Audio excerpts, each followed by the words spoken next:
Look at going back to old Trusty here at the weather station. He's going to land on tactical shock, and that's huge. You know, he's pushing right in. Typhoon has no idea. The sneak shot is going to miss, but the second two follow-ups are going to connect here now. And he's the king of the weather station with the free siphon, the free points to kick it off. And already he's doing so much better coming into this new game too. There's players who drop on these different locations, like encampments, as they push into Caddy. The environment is certainly different in solos for weather station drop. But speaking of different environment, we have NAW now at Caddy Corner. We have also, there he is, that most likely is Reet. Yeah, driving in the box, you already know the aggressiveness.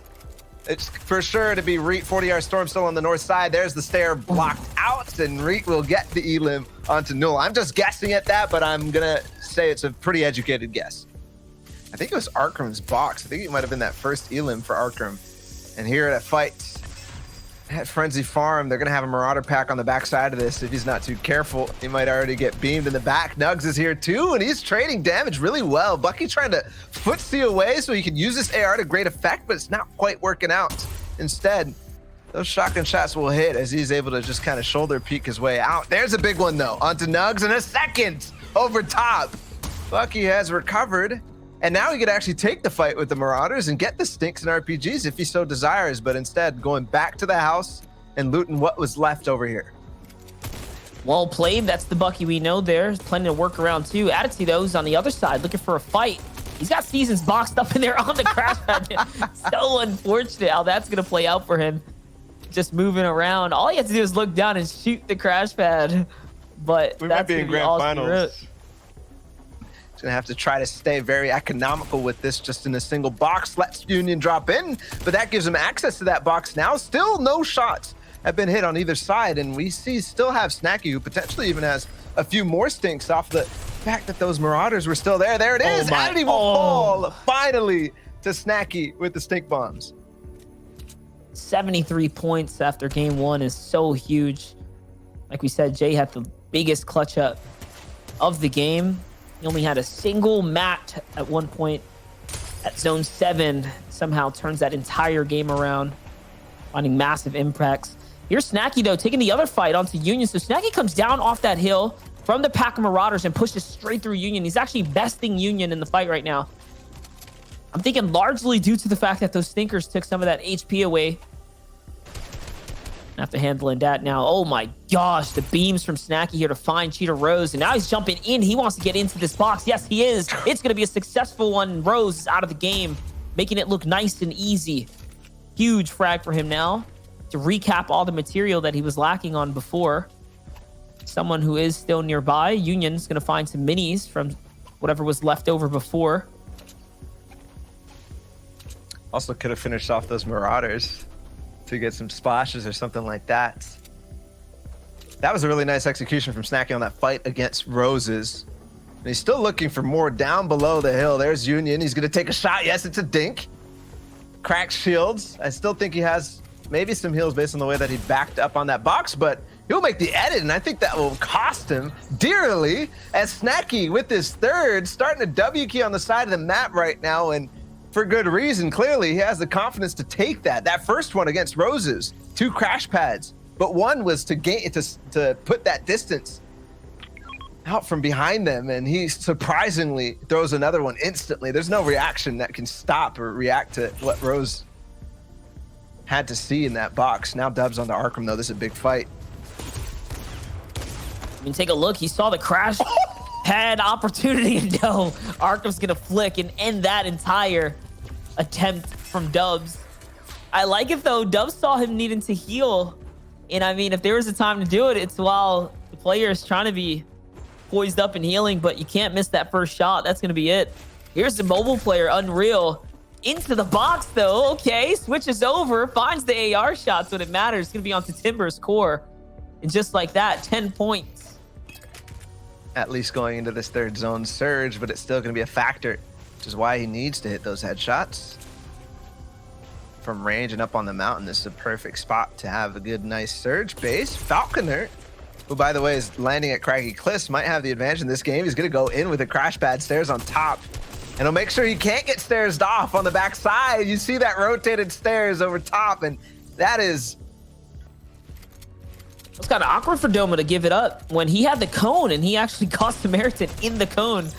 But it's all going to change now. And either way, he swings it back around and makes it work here. But he had the lead for a second there. He backed off and got tagged big time, almost losing the exchange. This is going to be a massive one for Domo, who instead Jacob gets away with the rotate. That's going to give Reverse a free opportunity here to take his pick. Oh my, Caleb gets beamed off in the distance. Reverse now finds opportunity here from this side. The storm's coming in. There it is. Connect.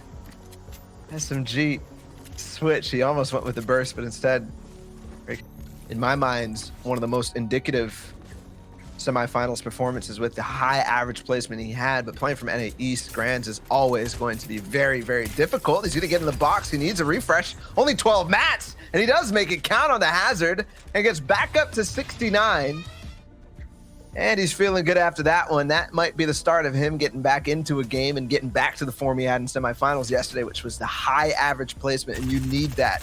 Remember, all of our winners of both FNCS Invitational, of the DreamHack Opens last weekend in Grand Finals had significantly higher average placements than anybody else. And I'm talking multiple top fives.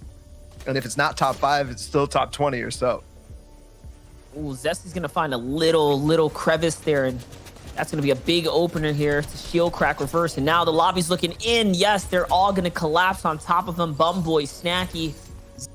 Everybody else's points are rising.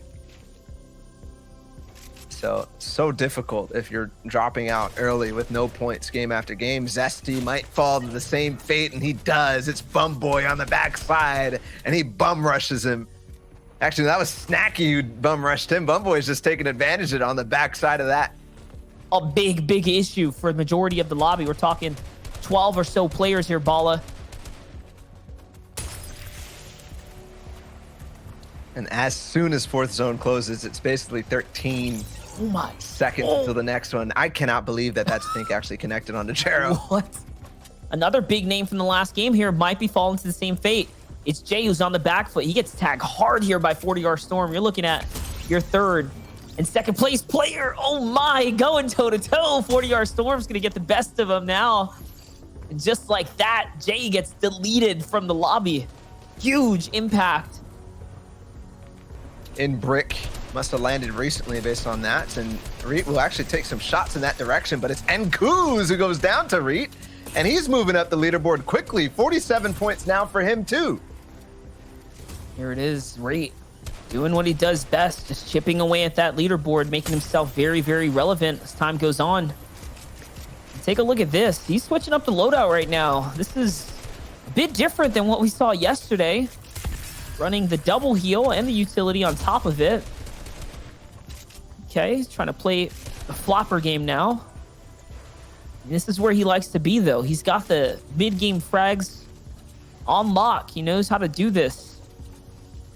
Up above, though, here's Arkram. Yeah, look up in that top right. 16 builds for Arkram. A launch pad and a couple crash pads, so he should be able to survive at least through 6. But if he wants to go much longer than that, he's going to have to play perfect. And where's the setup? He's getting the information, which is very, very important. That's why he's jumping up and down with that cone edited slightly, or at least holding the edit. Here we go. A start to the rotation, but it's going terribly. That crash pad does not send him through the builds. Not close enough to that wall, unfortunately. Now back with Reet, who's in a much better spot with the 53 builds that he has. That was going here, trying to set up this launch pad now, figuring it out. It's the low pad. It's going to cut him all the way across, and it's perfectly done, too. Just sets him right inside of the space that he needs to be. He only has a few builds now, just a couple hundred. Someone doesn't have any at all. It's Arkram who's down to the low ground now. 10 builds left. This is one wall. This is one opportunity to do something large, but he does have the crash pads. He needs to find something massive. Can he pull a CLGJ in this game right now? Let's see it. He's cutting all the way across. He's going to find his way into the middle of the pack now. Looking all around, desperate for something large here, Balla. Can he find it? Yes, he's going to walk in. Oh my gosh, Chicken gets deleted from the game, and now so much material for Arkram. He is in this end game. Yeah, that he is, but stuck in a tree now. He might take a couple zone ticks. No, he doesn't. The movement is perfect. Finding the hole in the player's tunnel right ahead of him with one crash pad that wasn't even his, 2 of his, ended up not even used Reet will get 2 elims. By the way, on low ground, Epic Whale still in this. Bucky. Arkham deletes Bucky with the pistol. We still have, I believe, the shockwave launcher in 40R Storm's hands too, and that could be activated any moment. Right there it is, up to height. And I think he'll grab it, but Epic Whale up in this game still. Arkham with 4 eliminations, by the way. There's the fight. He's actually engaging in that, but his 40R Stormer gets snacky. That was a huge crash pad as well to break up height. Not even using it to jump up himself, just to break up what's going on there. Arkham's still in this game right here. 150 material now left in the pool. He's trying to figure out what to do. He's going to jump down, get off a second layer. That's right. Trying to open up an opportunity. Is the player underneath his build? He can make the edit. Yes, he does. He finds 2 tags. Is he going to get one? He is. The 5th elimination now, and Arkham is in the game here. Doesn't find any heals though, only a med kit. Okay, but he does have the build. That's secured. There's Epic Whale on the bottom side. He has the grappler this time. A couple people falling on the back side. Frappi in this too. Had a pretty decent game, number 1. He will find a couple. Reet still 2. He gets Tautai. Here's Epic Whale. Yes!